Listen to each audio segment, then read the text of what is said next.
Hello ভিয়াস, আমি বর্তমান আপনাদের যে সোনালী আঁশ পাটের বাজারটা এবং বাংলাদেশের যে কী পরিস্থিতি সেটা আমরা জানাবো। অবশ্যই আপনারা জানতে পারবেন যে বাংলাদেশের অবস্থান কোথায় দাঁড়াচ্ছে।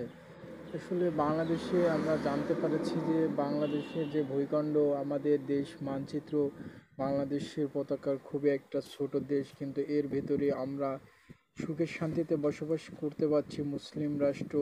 এটাই আলহামদুলিল্লাহ। আসলে আমরা দেখতে পাচ্ছি যে বাংলাদেশের সোনালী আঁশ পাট সেটা সারা বিশ্বে রপ্তানিত হয়। আমরা বাংলাদেশের যে পাটটা এখন বিবেচনা করে দেখছি যে ন্যায্য পরিমাণ দাম দেওয়ার জন্য সরকার ব্যবস্থাপনা করছে, এবং সরকার যেটা পয়লা বৈশাখ থেকে বাংলাদেশে কুষ্টিয়া জেলার পাট বনতে শুরু করে, সেখানে বনছে এবং ন্যায্য পরিমাণ দাম ব্যবস্থাপনা করবে। কিন্তু বাংলাদেশের পাটের সংখ্যা অনেক কম, কিন্তু বাংলাদেশের যারা এই সম্পর্কে আছে, কৃষি নয় সম্পর্কে আছে, তারা জানাচ্ছে যে ন্যায্য পরিমাণ দাম দেবে, কিন্তু আসলে তারা ন্যায্য পরিমাণ দাম দেওয়ার ব্যবস্থাপনা করতে চায় কিন্তু করতে পারে না।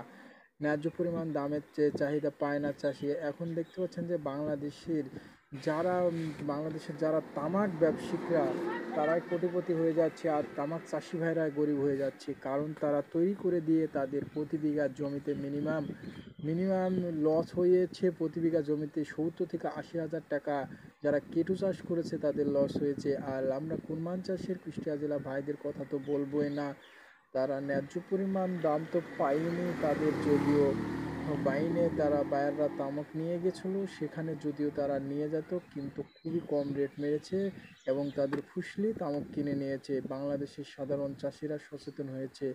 গত বছর যদিও তামাক চাষে ভাইরা যায়, তাদেরকে দেখিয়ে দিবে যে তোমরা কি করেছো আর কি বলেছো আর কি করেছো। বর্তমান বাংলাদেশের যে অবস্থা আমরা দেখতে পাচ্ছি, আসলে বাংলাদেশের সাধারণ চাষি ভাইরা খুবই মর্মরকান্তে আছে। তারা ন্যায্য পরিমাণ কোনো দাম পাচ্ছে না।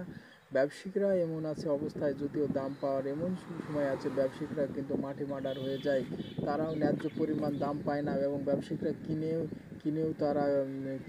কিনেও তারা ন্যায্য দাম পায় না। তারা আরও ঠগে, বড় ব্যবসায়িকরাও ঠগে, কিন্তু তারা জানে যে দাম বাড়বে কিন্তু বাড়ে না। কলকারখানার ভাইরা খুবই বিপজ্জনকের ভিতরে। আমি আপনাদের জানাচ্ছি, আপনারা ন্যায্য পরিমাণ যদিও পাটের দাম না দেন, তাহলে আপনাদের কলকারখানা কিন্তু নষ্ট হয়ে যাবে। বাংলাদেশের সাধারণ চাষিরা তারা বুঝতে শিখেছে, তারা জানতে শিখেছে। আমি তাই জানাচ্ছি আপনাদের, হাত জোর করে আমি আপনাদের বলছি, কলকারখানা ভাইরা তোমরা ন্যায্য পরিমাণ দাম দাও বাংলাদেশের সোনালী আঁশ পাটে।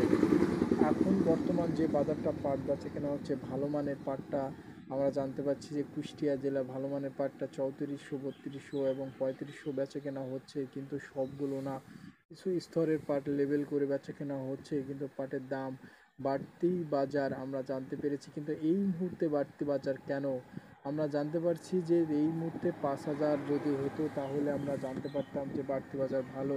কিন্তু এই মুহূর্তে আমরা জানতে পারছি যে 3400-3500 টাকা, 33-32। এই অবস্থা কেন আমরা জানতে পারছি যে বাংলাদেশের সাধারণ চাষিরা কেন দাম পাচ্ছে না, ব্যবসায়িকরাও দাম পাচ্ছে না, কারা পাচ্ছে দাম, এটা কেন হচ্ছে? বড় কলকারখানার যুক্তি করে পাট কিনছে, এটা কিনা আপনাদের ন্যায্য পরিমাণ দরকার নয়। কারণ আপনারা যদিও এইভাবে পাট কিনেন, তাহলে বাংলাদেশের সাধারণ চাষিরা পাট বুনবে না। প্রত্যেক চাষি বুঝতে শিখেছে, তারা ন্যায্য পরিমাণ দাম চায়। বিদেশে যে পাটগুলো রপ্তানিত করছেন, সেগুলো ন্যায্য পরিমাণ দাম আপনারা পাচ্ছেন, কিন্তু সাধারণ চাষিরা পাচ্ছে না। তাই আপনার কাছে আবদার যে বাংলাদেশের সাধারণ চাষি ভাইরা, কুষ্টিয়া জেলা চাষিদের যেন ন্যায্য পরিমাণ দাম দেওয়া